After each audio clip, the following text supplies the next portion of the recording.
संदेश देना चाहते हैं उत्तर प्रदेश की जनता को?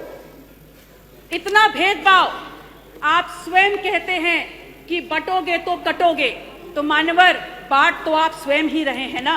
महाकुंभ का ये आयोजन खत्म हो चुका है।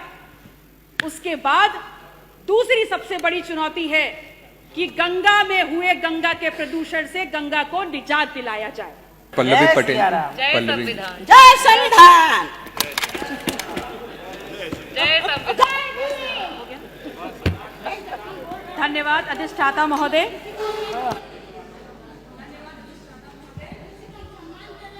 जहां तक इस मेगा बजट का सवाल है और इस मेगा बजट के आकार का सवाल है, तो ये बहुत ही आकर्षक है। निसंदेह इसमें बड़ी बड़ी योजनाओं का उल्लेख है।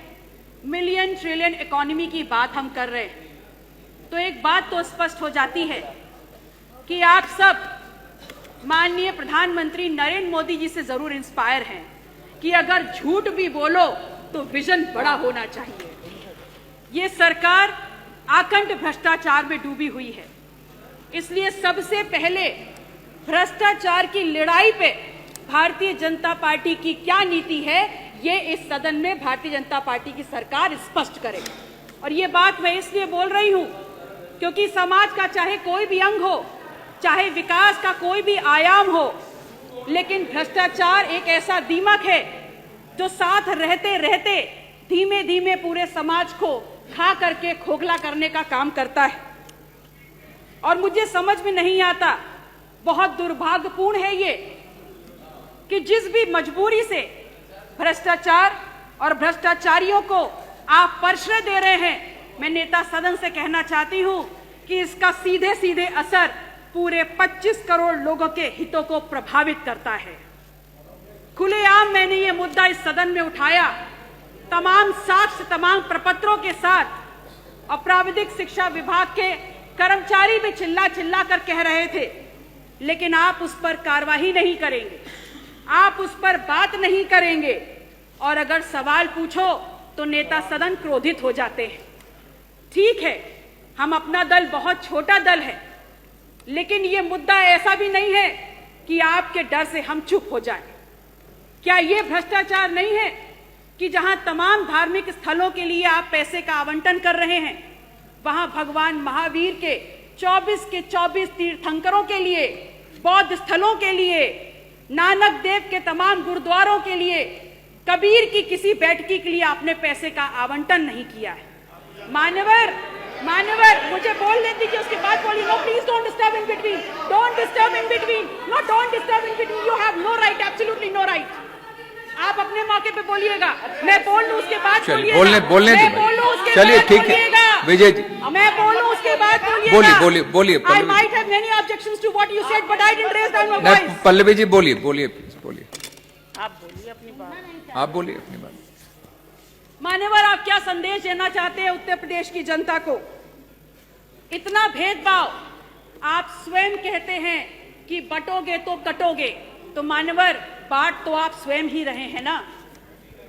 महाकुंभ का एक आयोजन हुआ जो हम सभी के लिए, चाहे सत्ता पक्ष के लोग हों चाहे विपक्ष के लोग हों, बड़ा ही गौरव देने वाला विषय है।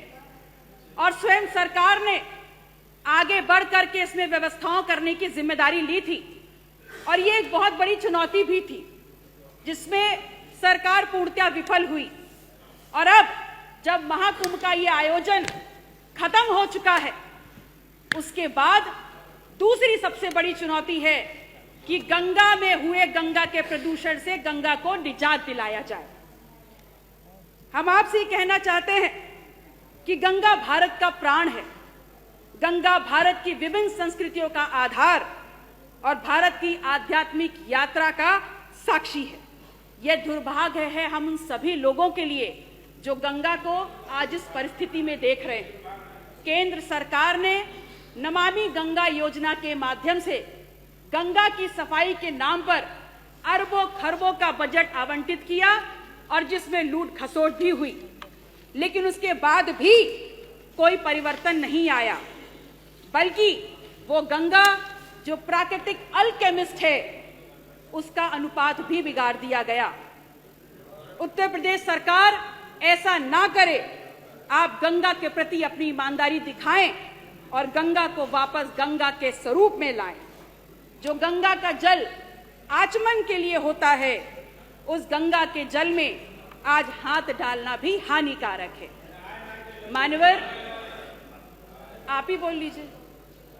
बोलिए बोलो बोलिए बोलो, आप बोलो। बोलने दीजिए भाई। भारत अर्थात इंडिया एक कृषि प्रधान देश है और महत्वपूर्ण तथ्य यह है मान्यवर कि उत्तर प्रदेश जैसे विशाल और कृषि प्रधान राज्य में जहां जनसंख्या का 2/3 से भी ज्यादा हिस्सा खेती से जुड़ा हुआ है, आज वही किसान परेशान है खाद डीएपी के लिए, वही परेशान है आज बीज ना मिलने से, आवारा पशुओं के आतंक से परेशान है, तो रात दिन बढ़ते कर्ज से परेशान है, मजबूर है खेती छोड़ने के लिए और अंततः आत्महत्या करने के लिए।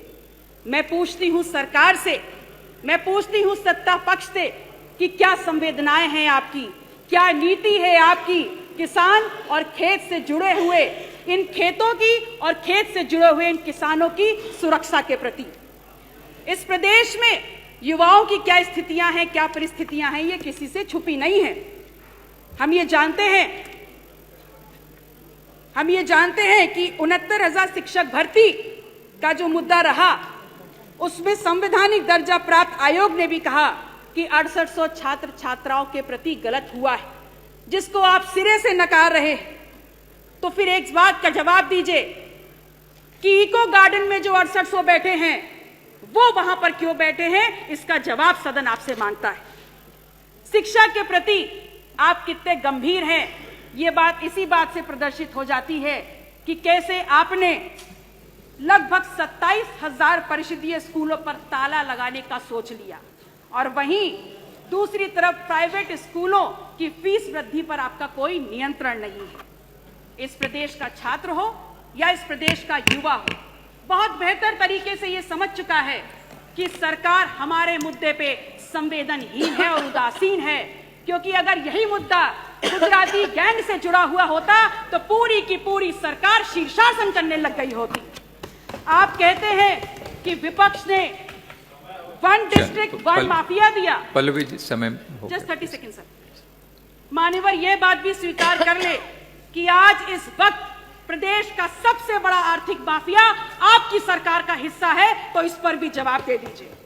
जब भी किसी भी समस्या पर बात करो माननीय सरकार, तो सरकार कहती है, मसलन यदि आप इनसे पूछ लें कि बिजली इतनी महंगी क्यों, तो बोल देते हैं हमारे हाथ में नहीं। आप इनसे बोल दीजिए कि कैंसर रिसर्च इंस्टीट्यूट दे दो, तो बोलते जरूरत नहीं। आप इनसे बोलिए महंगाई बेरोजगारी कहां जा रही है, तो बोलते हैं कांग्रेस समाजवादी पार्टी छोड़ गई। और बाकी किसी और समस्या पे बात करो तो बोल देते हैं नेहरू गांधी माया मुलायम छोड़ गए।